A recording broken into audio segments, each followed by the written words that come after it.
Louise Bourgeois by Marie Connell.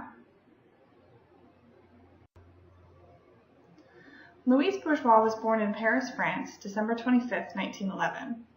She studied at various art schools during her childhood and immigrated to the United States with her family in 1938. She lived with her mother and father and two siblings. She's pictured here at the bottom right. She stated that much of her artwork is centered around her childhood and is heavily influenced by her father's infidelities. The painting shown here, titled Youth, painted in 1941, as you can see, is heavily influenced by the Surrealist movement of the time.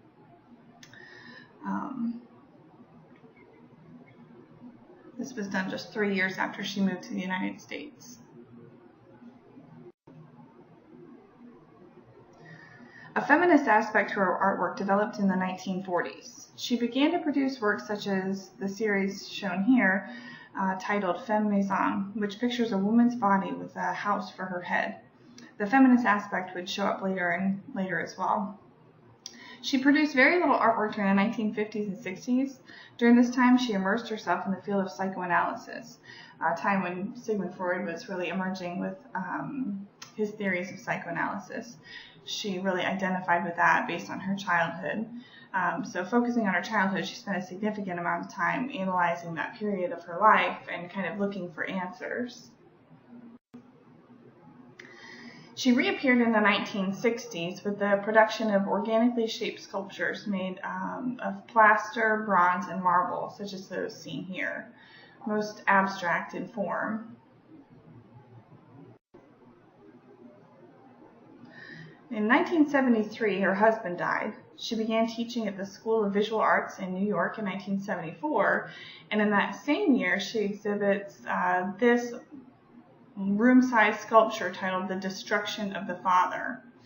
In 1975, her growing popularity earns her a featured cover on Art4 magazine. And it's really during this time that she begins to gain a lot of popularity, and she's really becoming a well-known sculptor and well-respected sculptor.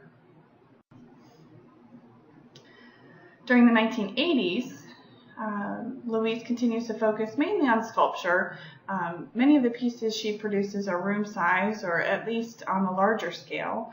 And as you can see here in the sculpture, the She-Fox, produced in 1985, the feminist aspect is still very evident in much of her work.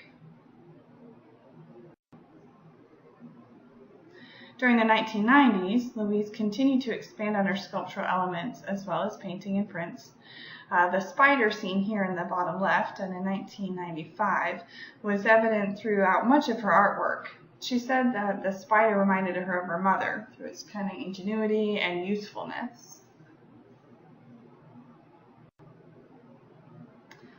Throughout the 1990s, she received several awards for her contribution to modern art, one from President Clinton.